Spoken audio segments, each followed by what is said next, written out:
ꯌꯥꯝ ꯁꯣꯏꯁꯤꯅ ꯏꯔꯣꯟꯒꯦ ꯑꯩꯈꯣꯏꯒꯤ ꯀꯣꯂꯋꯥꯏꯁꯤꯅ ꯁꯣꯛ ꯁꯣꯏꯅ ꯏꯔꯣꯟꯕ ꯁꯤ ꯊꯥꯡꯒꯠꯈ꯭ꯔꯒꯦ ꯃꯌꯥꯝ ꯚꯤꯗꯤꯑꯣꯁꯨ ꯈꯤꯇꯪ ꯁꯝꯖꯟꯒꯦ ꯀꯩꯅꯣ ꯍꯥꯏꯗꯤ ꯊꯦꯡꯉꯅꯤ ꯖꯤꯅꯝꯗꯤ ꯐꯖꯔꯦ ꯅꯥꯕꯨꯋꯥꯅ ꯐꯖꯔꯦ ꯖꯤꯅꯝꯁꯨ ꯂꯧꯔꯦ ꯃꯌꯥꯝ ꯌꯦꯡꯒꯦ ꯑꯉꯝ ꯑꯉꯝꯕ ꯊꯣꯡꯉꯒ ꯃꯌꯥꯝ ꯂꯧꯔꯦ ꯍꯥꯏ ꯒꯥꯏꯁ ꯆꯥꯛ ꯏꯟꯁꯥꯡ ꯑꯃ ꯂꯩꯕꯒꯤꯗꯃꯛꯇ ꯌꯥꯝꯅ ꯋꯥꯅ ꯊꯣꯛꯅ ꯑꯩꯈꯣꯏꯒꯤ ꯑꯣꯏꯖꯕꯗꯨ ꯑꯣꯏ ꯑꯗꯨꯏꯗꯨꯅ ꯑꯩꯈꯣꯏ ꯍꯧꯖꯤꯛ ꯆꯥꯛ ꯏꯟꯁꯥꯡ ꯂꯩꯕ ꯆꯠꯂꯤ ꯃꯤ ꯃꯔꯝꯗꯤ ꯀꯩꯒꯤꯅꯣ ꯍꯥꯏꯗꯤ ꯑꯩ ꯆꯥꯛ ꯏꯟꯁꯥꯡ ꯁꯨꯃꯥꯏꯅ ꯑꯩꯈꯣꯏ ꯃꯩꯇꯩꯒꯤ ꯆꯤꯟꯖꯥꯛꯁꯦ ꯆꯥꯗꯕ ꯀꯨꯏꯔꯦ ꯇ꯭ꯔꯦꯗꯤꯁꯅꯦꯜ ꯐꯨꯗꯁꯦ ꯑꯩꯈꯣꯏꯒꯤ ꯎꯁꯣꯏ ꯏꯔꯣꯟꯕ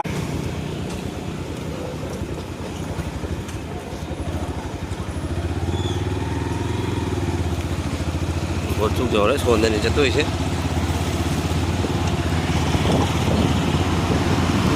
ꯁꯣꯟꯗꯅ ꯖꯥꯂꯨꯛꯕꯥꯔꯤ ꯀꯩꯀꯔꯥꯡ ꯆꯠꯐꯝ ꯁꯣꯟꯗꯅ ꯖꯤꯔꯦꯟꯄꯔꯥ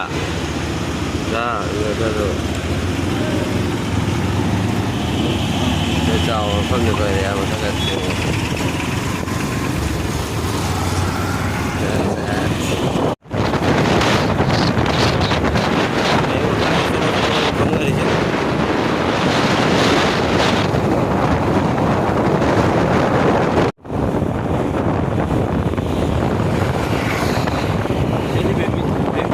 BJP भवन ना जो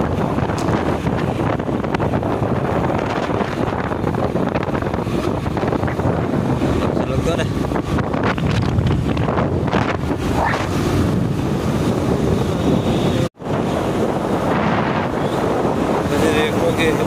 हेलमेट उपसलगता वागरे हेलमेट से वाहल हेलमेट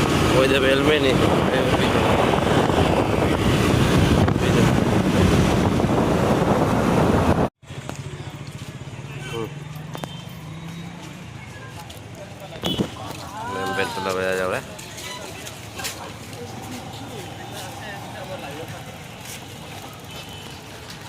देखो बेलतला बाजार मी हुई तीन दरी यहाँ से जोले को मैम बाजार से हाँ खोल येंगनबनी मैम बाजार से सूम चावरे अयु घंटागी हजी मीसे सूम तब तिंखलाई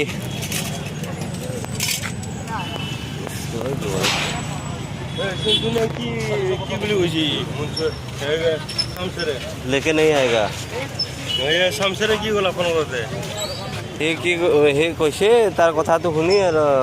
हे बाल लोया है बुक्स तो ये इतना तो समसरे फोन करते की कुछ ए माने बरखुन कारणे आना पावा नहीं बोले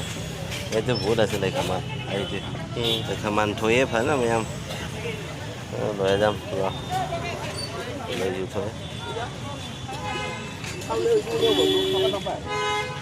मैम लाइक सामान भी थोए आ जाना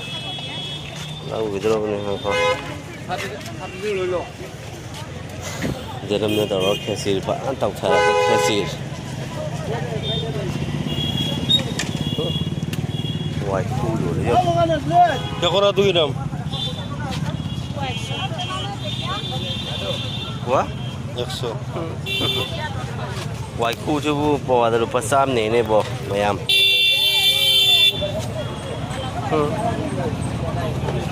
राधे राधे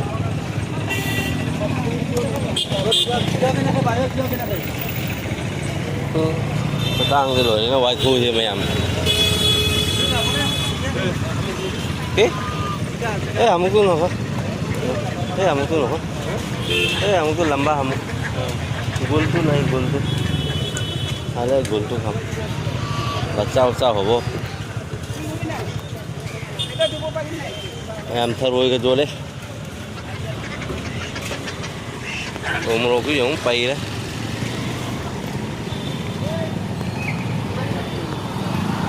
मैम से नहीं अखोजु कई लौब जाब लौगे कौन ओलके मैम रूम जौर खोलगा मैम कई लौर नोलो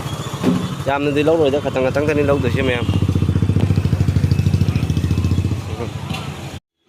मैम सिगा अखोइना अवाबा पोथाबो ओइना अयुंतानिने चाक लामेने सिगा अखोइ अमको मु हले गोरचुकतनी दो गोरचुकत परोठा चागेने तौरी अदा मोनोसे माक चाबा हगोटखिला इन वीडियो से मते खकला हौबनीबको मैम परोठा से यामना हावी है दोइदि आइसु चारगा येंगे मैम परोठा से फोंग फोंग साना मैखुगा कारी यौ ꯃꯌꯥꯝ ꯄꯨꯝꯅꯃꯛ ꯑꯩꯈꯣꯏꯁꯤꯒ ꯄꯨꯡꯖꯧ ꯖꯧꯔꯦ ꯑꯗꯨꯒ ꯊꯩꯕꯣꯡ ꯁꯤꯒ ꯁꯦꯝ ꯈꯣꯠꯇꯅ ꯑꯃꯨꯛ ꯆꯥꯒꯦꯅ ꯇꯧꯔꯤ ꯊꯩꯕꯣꯡꯁꯨ ꯐꯖꯔꯦ ꯍꯥꯎꯏ ꯌꯥꯏ ꯈꯪꯗꯦ ꯆꯥꯔꯒ ꯈꯪꯒꯅꯤ ꯃꯌꯥꯝ ꯊꯩꯕꯣꯡꯒꯤ ꯃꯆꯨꯁꯦ ꯐꯖꯗ꯭ꯔꯥ ꯃꯌꯥꯝ ꯎꯕꯗꯣ ꯆꯥꯅꯤꯡꯗ꯭ꯔꯣ ꯑꯗꯣ ꯆꯥꯔꯒ ꯍꯥꯎꯕ ꯍꯥꯎꯇꯕ ꯑꯩ ꯍꯥꯏꯔꯛꯀꯦ ꯃꯌꯥꯝ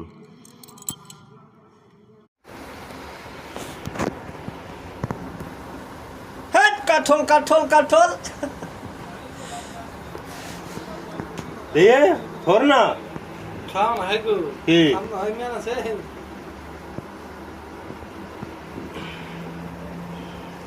सुन लेता सुनो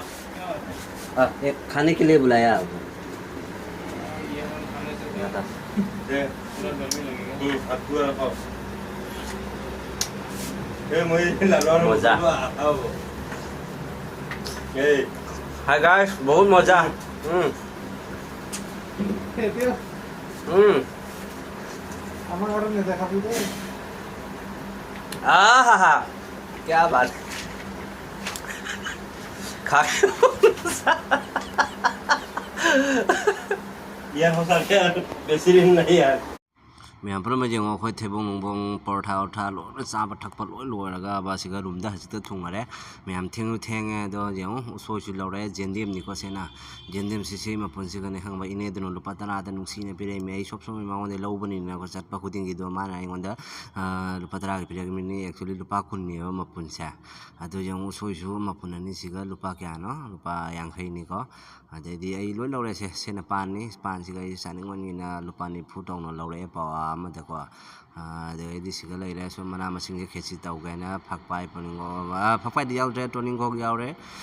अदेदी लै खमान मना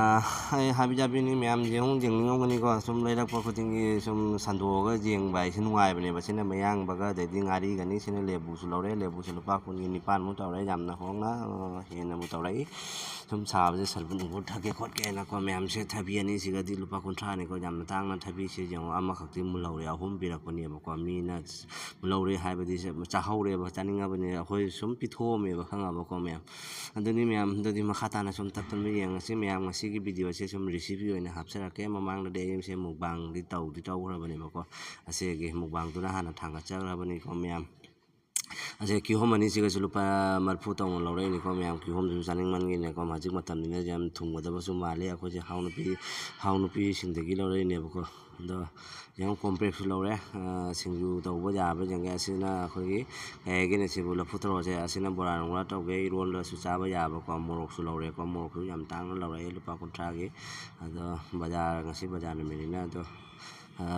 sum khara phajana di pire ma'am जेनम निको जेनम सिना अखोई बेलतोला बाजार देगी नते अखोई खुलक्तगी चंगागा लौरपने यामना नुंसिना इने हायगदा इचे हायगदा इचे बु थागचरी अदो इमानबदुना तौरगा इमानबगी मोगदुना तौरगा अखोई लहलकपने बको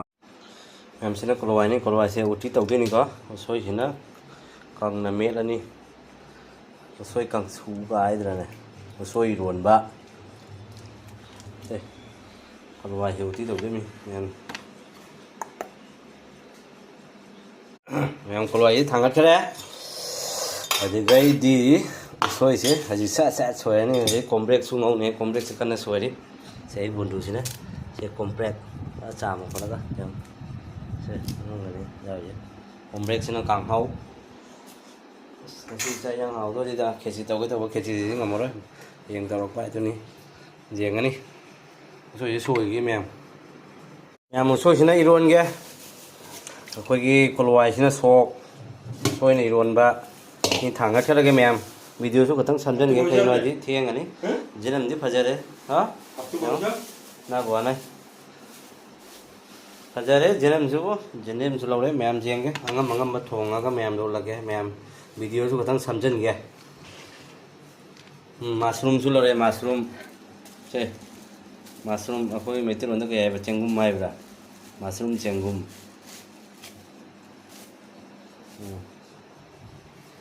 मैम वीडियो से समझन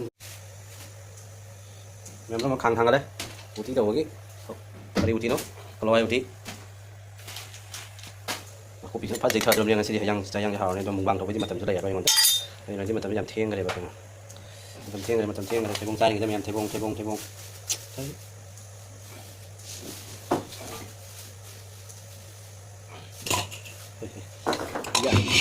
Nó một lấy mềm này còn rất là không.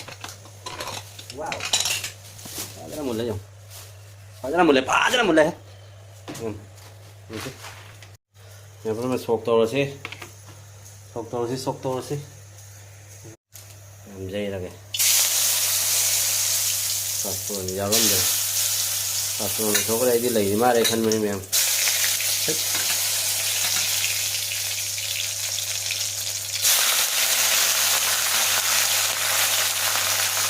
Đi lấy mà đây khăn mềm mềm. Số cái đây.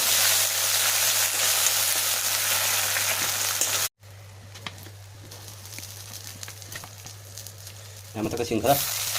Đi cái. Đấy, vào bên này. Đấy, tao rồi. Cầm đi rồi. Đây chơi cái gì? Cái phần nhà thế, nhà mình đừng nghĩ gì. Rồi.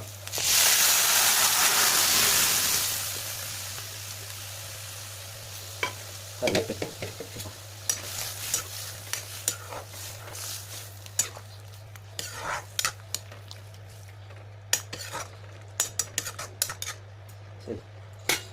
Hậu BB lại, đặc biệt BB lại, đối hậu BB.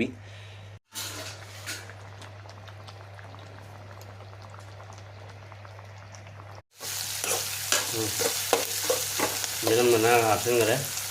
Còn đây thì nó sang thẳng cái gì thế? Khi thành ra thì mà ngông như thế u sôi luôn lâu kìa. U sôi chút cắn đấy. Không ra hành lại có cái gì hết.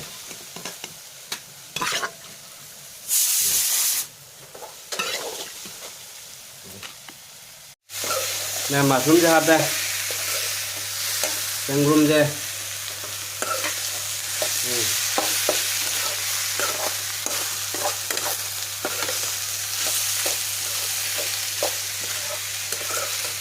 Cái nó ngầu gì phải đây mở ra mình đang muốn thì thế mày hầu vào tập nhà một con dưới luôn là cái tổ phật thế nào phải mấy cái chân dáng ấy thì anh ấy không còn là hồi sẽ là hồ cái dục tăng nào là tay xuống đây đi xuống tiếng cái này thì sẽ mày ăn vào giàu đây mà rồi bằng phải là hấp thay là cái luôn là cái gì mày em ra ngồiอยู่ทั่วกันđấy guess बड़ा हरामी हो बेटा mềm chắn là cái bắt chằng nó thùng hạt bé xây luôn là cái ấy mà nó một nó lên nuôi nhiều kêu hả ấy mà nó một nó lên nuôi cái một khi vào cái kapan gitu sih mari kita dengan dalam ini macam delik apa yang mereka ubah udah lepas gitu masukkan nama tetangga ini ada yang dalam hidung ini ayo susun mana ini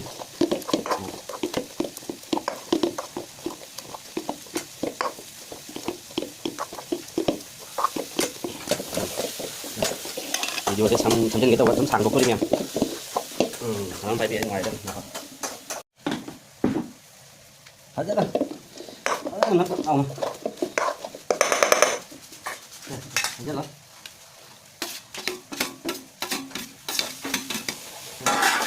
Hawaii thấy nhá thật sự mà rồi của Apple dùng gì mà nó cả tao su Hawaii chúng ta mà cái này phải được hết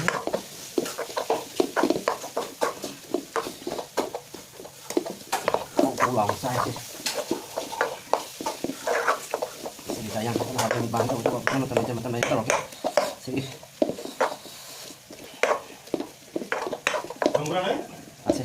AC pakai AC masuk lagi belah nggak minimal ya sekarang kalau udah masih terus ada pakai untuk coba udah gak rồi ấy là ngang người mà rồi em sẽ cái này thì mình đánh hạt rồi mà sang cái mình đi không có bay cùng rồi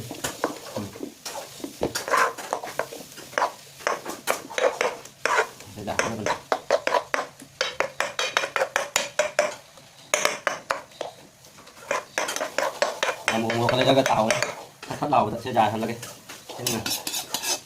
mình sẽ cắt bộ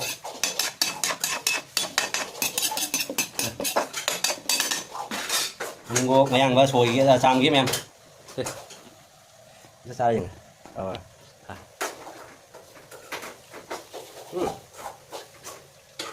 hắt bao tiền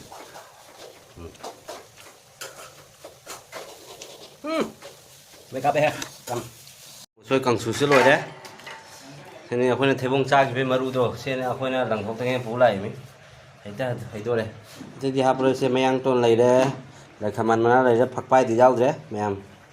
Se ni ti ron ba. Wow wow wow. Ôi pagal nó. Mushroom se mana ising hab jen da is. Kari yung to kang na ngau na puthok ka da mi se. Ta mai ising ha jen da pura mang ta le pani dala na ha jan. ये खरा पानी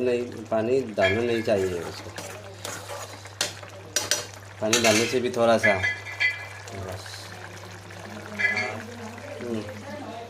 सावने से ना उठी तो ले रहा fine उठी से मैम बस मनिंगा कापे है मैम खतंग नहीं समझ ले कोई वीडियो से मैम तो फजना उठपा ngam कहीं नोदी मतलब थेंगला बनी ने को मैम जो ngasi nungdang खेसिसु ताव के सही मखा ताना जम वीडियो से समझलक ल कहीं ताव से हां बा तोंगा तोंगा ना थांगला रो गे हां बा मैम दोनी मैम से कहीं माने मसिंग थी दिसिना मसिंग थी ले रे हे की बोली मसिंग थी ले रे ने मैम आ देखे मैम मसि की मथेल से उसोई रोनबा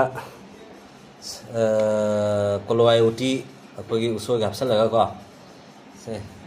अदेदी मशरूम से इसिंग हापगा ngौबा अदेदी पुखम हांगबा चाक थीबा ngaइबा मैम से नि